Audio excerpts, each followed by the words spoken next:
Hello everybody, it's me again, Felix Jones and Lego Cheetah. Once again I am back, and once again I'm not yet doing a proper review, sorry. I have been kind of busy. I'm actually now in Italy, hence why it is noisy as hell out here. Getting to film a proper review is going to be a bit difficult because everything is incredibly noisy around here. So I'm going to have to think about that sooner or later, but that's very much on my to-do list. I think I should hopefully be shooting my next full review on Friday, and then get that up as soon as possible. But in the meantime, I'm here to talk about the new episode of Doctor Who, because why would I not? I mean, it is Doctor Who after all. So after years and years of mourning and just despair over Doctor Who, finally we have a new showrunner, and hopefully this is going to be a turn for the better. New episode, like first impression, spoiler free, I would basically call this new episode pretty much very inoffensive. I do love a good new Doctor episode, like Matt Smith's first episode, The 11th Hour, is an absolute classic. It's got loads of really good parts, loads of strong moments, and it was so sumptuous first time I watched it to get to appreciate all these new aspects of it, like the gorgeous new interior of the TARDIS, and the bright, colourful nature of the new series and such. And once again, we have all of those things coming through, and it's going to involve a lot of new sort of themes and aesthetics and such, which I'm really looking forward to seeing, because we don't actually get to see too much in this episode. Again, spoiler free, but just to say that a lot of what you might be expecting to see, you don't necessarily get to see. We do, again, spoiler free. But I think the main issue with this episode, there were two big obvious things that were going to come up. Like, firstly, what's the character of the new Doctor going to be like, and secondly, how are they going to handle the transition of the gender of the Doctor? And for the most part, it was sort of like as I said, the best way to describe this episode is very inoffensive. The villain is pretty damn generic, the one that they choose for this episode. Perhaps it could be the setup for a long-running series of interesting storylines. But then again, to have a bland villain in a new Doctor episode isn't unheard of at all. In fact, it's very much typical. But usually that's balanced out with a lot of really interesting Doctor moments. Sorry about the traffic sounds, like I said, it's Italy. A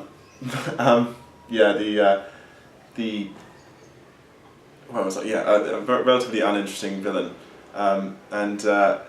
which also is kind of worrying, because it sounds like it could actually be symptomatic of Chris Chibnall's writing. I mean, I know Chris Chibnall's work from outside of Doctor Who. He's worked on some Torchwood and Life on Mars and such. He's just sort of been around the place in BBC productions. I think he might have done some Being Human as well. So he's done a lot of things that I like.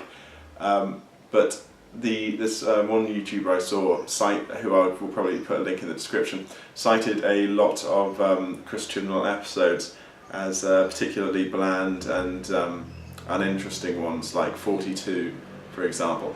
And given the villain who appeared in this role, I really hope that this is not indicative of that prophecy being fulfilled.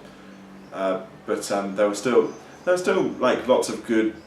Well, no, there weren't lots of good strong points. As I said, the other thing that was the two things that I was more concerned about were what the new Doctor's attitude is going to be like, which seemed to be relatively. I mean, it's hard to tell, because during the first episode of any new Doctor's reign, they have to spend the majority of it with their head all screwed up, because they've been discombobulated by the regeneration process, and we only really see a bit of the Doctor towards the end. But even then, it sort of felt sort of confused, like there wasn't really any strong elements in any one direction.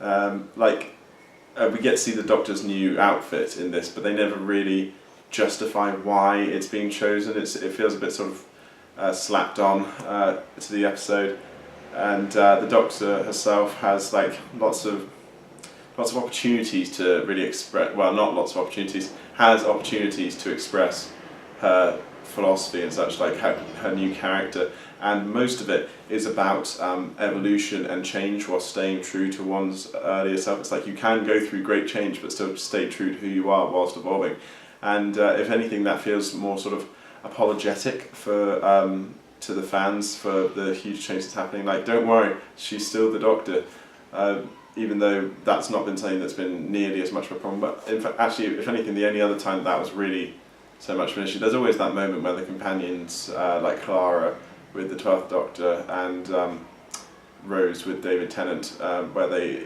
hesitate with the new Doctor and aren't sure if they can still see him as the same person.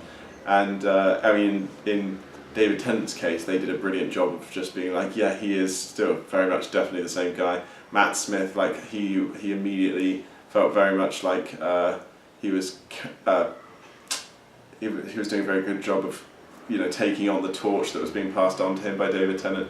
But then with the 12th Doctor, they'd had to go to the full extent of having Matt Smith make a phone call to the future, or make a phone call from before his regeneration to be like, yeah, don't worry, it's still me, which I found absolutely like appalling. It's like we are so uncertain of our future that we had to get somebody else to make it to do a literally phone in a performance so that they could assure the world that don't worry, he's probably still going to be okay. Not that I have anything to do with it. Toodaloo, and he buggers off. So yeah, that was pretty terrible. In this instance, we don't have that same like cloud of doubt apart from the audience's perspective, which makes it sort of much more surreal for the Doctor to be constantly referencing, or rather consistently referencing the fact that she's undergoing change, whilst sort of refusing to mention anything to do with gender. I mean, obviously, I mentioned to a friend that there's like maybe 2 references to the fact that the Doctor's a woman now in the episode, and they're like very fleeting, passing gestures. And she said, well, I'd much prefer that to any kind of ham-fisted jokes about being a woman and such. And I was like, yes, but I do think it is something that you should pay attention to at least to some extent, because it would be weird to suddenly go from having been a man for over 2,000 years to being a woman. It would be, it would be a bit of a relatively big deal. But instead, it's very much sort of, for the most part, breezed past. And perhaps this is just set up for what, again, perhaps this is just set up for what's going to happen throughout the rest of the series. But it's just a very unimpressive episode. So without wanting to go into spoilers, I think that's basically all I can say for now. So I would give the episode a watch, obviously. Start of a new series, it's a brand new opportunity, we could be going to some great places. But then maybe don't go to quite the same amount of effort as I did, which is because there's no Wi-Fi in the flat that I'm staying in. I watched it on the streets of Italy at 11 o'clock at night in the dark on Putlocker on my laptop, sat up there smoking and drinking a tiny bottle of whiskey, trying to make that last an hour. So that's my review. I put a photo there for that. That's my review of the episode without any spoilers. I'd say it's got a couple of last little notes. I'd say that it's got some strong elements because it's trying to move with the modern times. So it felt quite sort of punchy at the very beginning. Because of starting out, it starts out with a YouTube clip, and it feels more multicultural, which is always good, and sort of a more culturally, ethnically diverse cast, which is always a positive.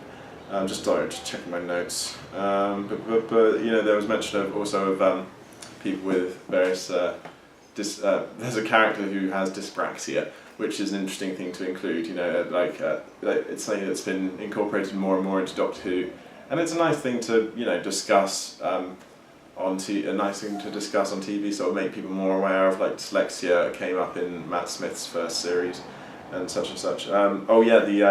There's also the sort of a new location established in this episode, and I think it's going to be somewhere that they're going to be returning to, and. I've recently been reading a book of philosophy of Doctor Who, and it's an absolutely great book. Actually, I've got it right here. Massively recommend. I've only read it. I've read it twice already, and I'm still rereading it just because it's really hard to absorb all of the brilliant info that's in this book. And there's a sequel book now. But yeah, there's this interesting bit where they discussed how they create the real feeling of surreality through Doctor Who, through the juxtaposition of a regular location and bizarre sci-fi events, which then feeds into all kinds of other moral discussions. But yeah, the fact that they've changed the location, I think, will mean that the show's going to harken back to that a little bit more. So yeah, what else have we got? The music is kind of interesting. It sounds a bit more electro now, a little bit sort of dubstep-ish almost. But yeah, that could be interesting. I have no problem with that. Sort of a progressive.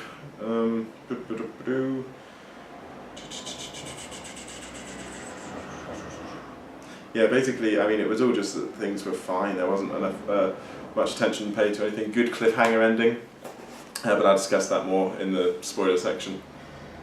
And also, it looks like they're going to be moving on to like some different story devices that might make the show a bit more refreshing.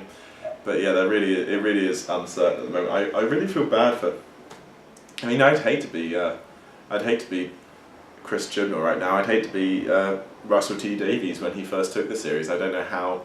I've just been thinking. I really want to read his autobiography on. I can't believe I haven't read it yet, but his autobiography on his time as the showrunner of Doctor Who, because that must have been a massive amount of responsibility to take on, and he managed to establish a really incredible like series of arcs over the space of his time on the show. And then that didn't really, and Stephen Moffat then had to carry on after that, and obviously didn't manage to hold up quite as well, like very, very obviously. I don't know, I'm sure a lot of people are going to say, oh, I love the 12th Doctor and such, but you know, statistics show that it was not as popularly well liked as previous series. And so yeah, and then suddenly you're Chris Chibnall, and you've had the extremely great series followed by the extremely terrible series, and now you need to somehow strike a balance, or preferably be as good as the original, which is, you know, it's quite a lot of. I suppose if anything, it's kind of like I'd rather be following Stephen Moffat than following Russell T Davies. But yeah, I mean, if he only manages to make like a series that feels good compared to Stephen Moffat, that's not actually that much of an achievement, and that's not indicative of a show that's really worth continuing on with, because, you know, it has gotten past the point where I've felt like they should just cancel the show, at least. It definitely did during Peter Capaldi's run, especially because they just cannot stop fucking with the canon. Just stop retconning stuff, for fuck's sake. Just stop ruining things that I love. Oh god, this is just going back to turn into my 50th anniversary special review. I'm going to do some more reviews of analyses of Doctor Who. Like, this book has been very inspiring to me. I want to do a couple of critical, sort of philosophical video essays of my own about Doctor Who, and also I've got like ideas for similar stuff branching out over lots of different areas of pop culture. I've been generally been trying to read more and more philosophy lately, philosophy of the mind, just like the history of Western philosophy. A lot of it's sort of anthropology based, because I'm really fascinated with just like how people tick, and human fallibility, because of all these established ideas we have about the existence that we live in, inherent value of moral ideas, that sort of thing. And yeah, I want to be able to bring that more to my reviews. I want to be able to make something that's a bit more deep and thought-provoking. So that's kind of where we're going. Sorry, I got sidetracked a bit there. But yeah, so that's basically what we can look forward to in my future videos, when I finally manage to get properly stuck into them again. I'm really, like, at the moment what I'm doing out here in Italy is I'm doing performance, that sort of education through theatre. I'm teaching English as a foreign language through theatre, which, you know, is kind of sounds like the sort of thing that a student does when they're dossing around, which it kind of is. But also I need the professional acting experience, and, you know, it's disciplined performance. So I'm hoping that this is going to encourage me to bring more discipline to other areas of my creative life. Anyway, that's enough chat from me. Thanks for watching, and if you don't want to hear any spoilers, and I will just quickly discuss a tiny little spoiler section, just so we can, you know, get into some of the other deeper stuff that I haven't mentioned. So yeah, thanks for watching. If you don't want any spoilers, and, you know, spoiler people, stick around. Just check my notes again.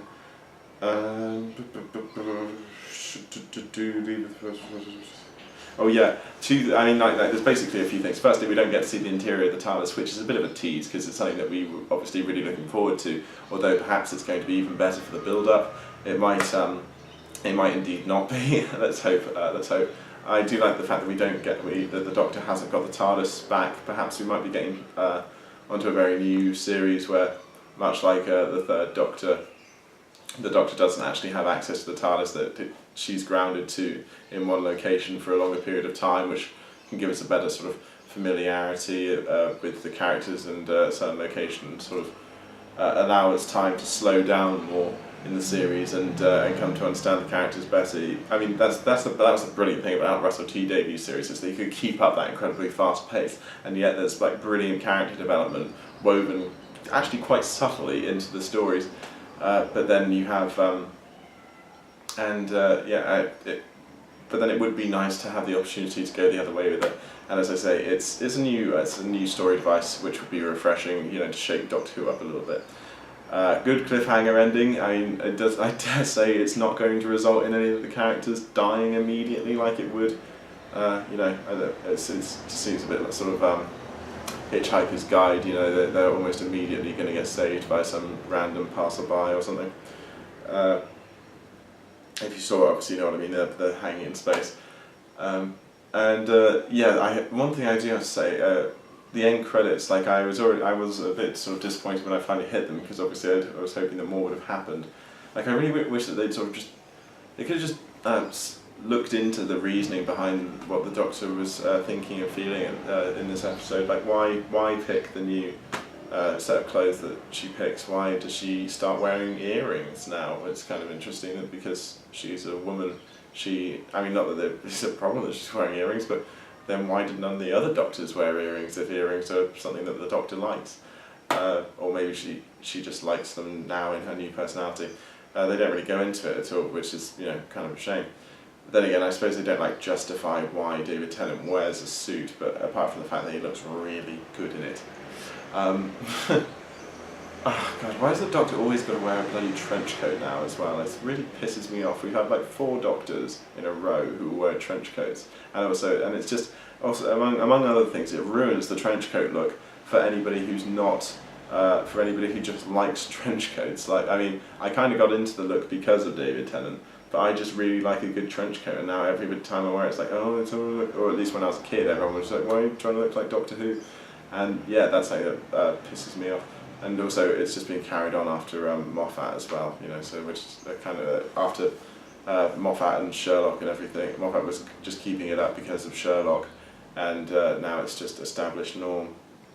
So yeah, it's not really something that I'm very pleased with about the series. But yeah, as I said, there was more time to dive into the new character of the Doctor, which I feel really was sort of wasted. It sounds a bit like they're going to go back to acting like Gallifrey doesn't exist, which is kind of annoying, but also I guess justified. If that's what they want, perhaps they could re-destroy Gallifrey. That would be nice. Maybe they could retcon the shit out of that 50th anniversary special. That would also be nice. So yeah, there was one. Oh yeah, I don't know what they were thinking. When we finally got to the end credits, they decided to show the new opening only. I don't know if this is just because I watched it online streamed illegally, but my one didn't come with opening credits. And if that is indeed the case, that everybody didn't see the new end credits and the new theme tune until the closing credits, is just a terrible idea. Why would we want to see the sort of watered down version, unless they're really keen not to show the new TARDIS because it looks radically different? But I highly doubt that that's the case. Or perhaps the TARDIS won't even appear in the new opening credits. Who knows? We can only wait and see. So I'm really hoping that there's going to be more depth in the later episodes. I think they should focus on the Doctor's change of gender at least a little bit more. Just how maybe it'd be interesting to just think about how she wouldn't feel as dominant in given social situations. Traveling there is that old. It's not that old, but there's established running joke about how time travel would suck for anyone other than a white man, and if she travels back in time, she's going to be very much oppressed, or potentially people are going to try and oppress her. I suppose that's something that they'll dive into. And also, they decided in this case not to show an ad of the they didn't show a next time trailer with many clips in it. Perhaps they are really holding their cards close to their chest. It does seem like we haven't actually seen any footage of anything other than the first episode. Maybe there are some real twists and turns to be had, but I like a next time trailer that feels like a proper trailer, you know, clips of what's to come, as opposed to just like as opposed to just a series of credits for actors who we haven't even seen perform yet. And also, I hate to be.